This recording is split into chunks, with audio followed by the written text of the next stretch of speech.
दोस्तों, Lionel Messi की कहानी भी एक ऐसे इंसान की कहानी है जो अपने जीवन की सारी बाधाओं को पार करता हुआ दुनिया का सबसे महान फुटबॉल खिलाड़ी बनता है। दोस्तों, यह मोटिवेशनल स्टोरी लियोनेल मेसी के जीवन का है, जिस जीवन में उन्होंने अपनी खराब वित्तीय पृष्ठभूमि, शारीरिक अक्षमताओं और संसाधनों की कमी पर विजय प्राप्त कर अपने आप को दुनिया का सबसे महान फुटबॉल खिलाड़ी बनाया।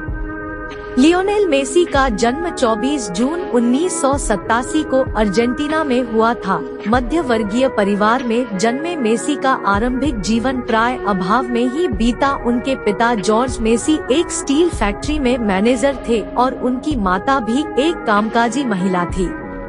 दोस्तों, मेसी के माता पिता एक फुटबॉल प्रेमी थे, जिसके कारण उनके बच्चों को भी काफी कम उम्र से ही फुटबॉल के प्रति लगाव हो गया था। मेसी जब मात्र 10 साल के थे तब उनके जीवन में संघर्षों की शुरुआत बड़े ही नाटकीय ढंग से हुई।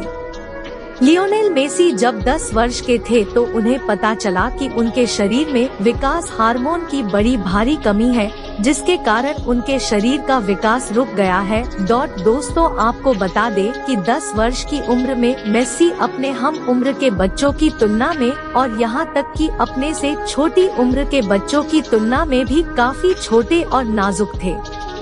अपने बच्चे में इस असमानता को देखकर जब मेसी के परिवार वालों ने डॉक्टरी सहायता ली तो यह पाया कि मेसी के शरीर में ग्रोथ हार्मोन की बड़ी भारी कमी है, जिसके कारण उनका विकास रुक गया है और इस विकास की प्रक्रिया को पुनः शुरू करने के लिए हर महीने ग्रोथ हार्मोन इंजेक्शन देने की आवश्यकता है।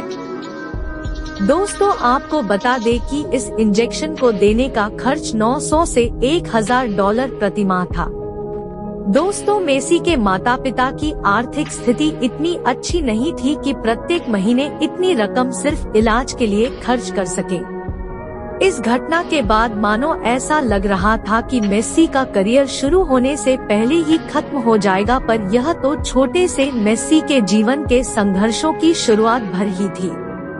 मेसी एक प्रतिभाशाली खिलाड़ी थे। उनकी इस प्रतिभा को देखकर कई सारे फुटबॉल क्लबों ने उन्हें अपने क्लब में शामिल करने की दिलचस्पी दिखाई थी, पर यह बीमारी मेसी की सफलता में पहली बार तब रोड़ा बनी जब अर्जेंटीना के रिवर प्लेट FC नामक क्लब ने मेसी की प्रतिभा को देखते हुए उन्हें अपने टीम में चुनने का निर्णय कर लिया था। जब उन्हें मेसी की स्वास्थ्य स्थिति के बारे में पता चला कि इस 11 साल के लड़के की वृद्धि रुक गई है और इसके इलाज के लिए प्रति माह तकरीबन $1000 की आवश्यकता है, तो उन्होंने अपना निर्णय बदल दिया और उन्हें अपनी टीम में चुनने से मना कर दिया और यह हवाला दिया कि वे किसी खिलाड़ी के इलाज के लिए इतने पैसे खर्चे नहीं कर सकते हैं क्योंकि उनके पास फंड की कमी है।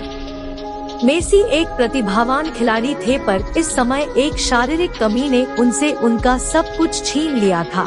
जिस खिलाड़ी को अपने क्लब में शामिल करने के लिए बड़े प्रतिष्ठित फुटबॉल क्लब आपस में होड़ लगाते थे, आज उस खिलाड़ी को एक शारीरिक कमी के कारण कोई भी स्वीकार नहीं करना चाहता था। दोस्तों, यह घटना है किसी को भी हतोत्साहित कर सकती है, फिर भी मेसी ने कभी भी हार नहीं मानी और इन चुनौतियों के बीच उन्होंने कभी आत्मसमर्पण नहीं किया और न ही अपने आप को कमजोर होने दिया। दोस्तों, यह घटना है किसी को भी हतोत्साहित कर सकती है, फिर भी मेसी ने कभी भी हार नहीं मानी और इन चुनौतियों के बीच उन्होंने कभी आत्मसमर्पण नहीं किया और न ही अपने आप को कमजोर होने दिया। इन सब चुनौतियों के बावजूद मेसी ने खुद को टूटने से बचाए रखा और अपनी प्रतिभा पर विश्वास रखते हुए खुद को आशावादी बनाए रखा। पर कहते हैं ना कि जुनूनी और प्रतिभाशाली लोगों के दुख ज्यादा दिन नहीं रहते। सारी कमियों को अनदेखा कर जिस तरह मेसी अपनी प्रतिभा और मेहनत को बढ़ाते रहे, वह आखिरकार रंग लाई। लियोनेल मेसी के जीवन ने उस वक्त एक बड़ी मोड़ ली जब 13 वर्ष की उम्र में FC बार्सिलोना के निर्देशक कार्लेस रेक्चस को मेसी की प्रतिभा के बारे में पता चला। मेसी की असाधारण प्रतिभा और खेल को देखकर कार्लेस रेक्चस ने मेसी को अपने क्लब में शामिल किया। साथ ही साथ उन्होंने मेसी का विकास हार्मोन को बढ़ाने वाले इलाज के खर्च को भी मंजूरी दे दी। दृढ़ संकल्प और फुटबॉल के प्रति अपने जुनून के कारण महज 16 साल की उम्र में मेसी पहली बार बार्सिलोना की तरफ से आधिकारिक तौर पर मैदान में उतरे और इस मैच में बार्सिलोना की जीत हुई। मेसी ने लगातार कई फुटबॉल रिकॉर्ड तोड़े हैं, जैसे 2 विश्व cup, 2 UEFA super cup, 3 champions league, 6 La Liga league. 2011 के फोर्ब्स के मुताबिक मेसी की संपत्ति लियोनेल मेसी नेटवर्थ $110 मिलियन से अधिक की है। फोर्ब्स के नए आंकड़े के अनुसार 2019 में मेसी सैलरी के मामले में दुनिया का सबसे ज्यादा कमाई करने वाले एथलीट रह चुके हैं। लियोनेल मेसी के जीवन से हमें सीख मिलती है कि कैसे मनुष्य अपने दृढ़ संकल्प और कौशल के आधार पर अपने जीवन की बाधाओं को पार करता हुआ एक सफल इंसान बनता है। मेसी के व्यक्तित्व से हमें यह सीख लेनी चाहिए कि हमें अपनी कमियों के बजाय अपनी खूबियों पर ध्यान देने की आवश्यकता है, और जब आपके जीवन में कभी बुरा वक्त आए तो उसे घबराने की बजाय उसके समाधान की चिंता करनी चाहिए।